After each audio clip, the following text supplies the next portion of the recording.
Join us for an exclusive behind-the-scenes look at the next installment of the most celebrated RTS franchise of all time.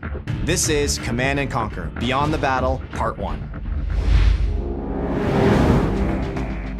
When our community installs the game, they start to play it, our veterans, the people who've been with CNC since '95, when they install the game and they start playing, all I really want from them is to go, holy crap, this is Command & Conquer.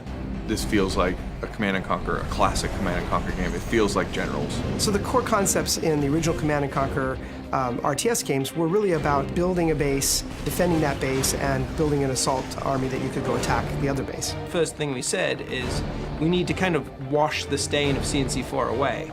And to do that, you really have to get back to your roots, to get back to what it was that made your fans in the first place. Well, to me, the roots of Command & Conquer are always about base building that doesn't feel like a chore, harvesting that doesn't require your full attention, and a focus on fast action and lots of viable strategies in the actual combat.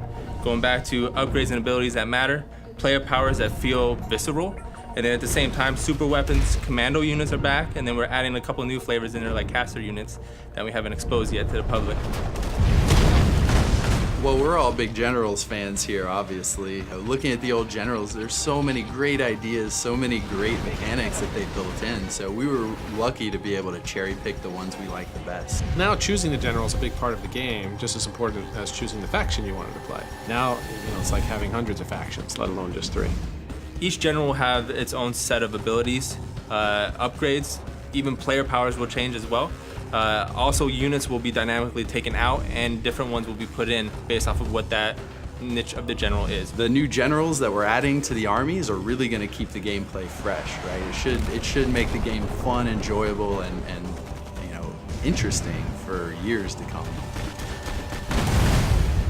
So what I really find exciting about the next Command & Conquer is that this is a product that's going to be aimed directly to consumers, going directly to consumers and appealing to them for the success of the product, but more importantly for the feedback. So fan feedback and metrics are absolutely amazing now in a connected environment.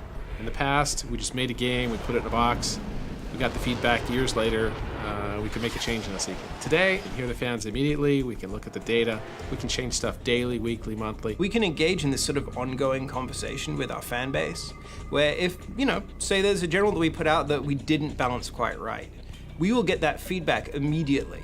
It's not like we're going to be like, okay, well, when we do the expansion pack or in a patch in 3 months, we'll fix this.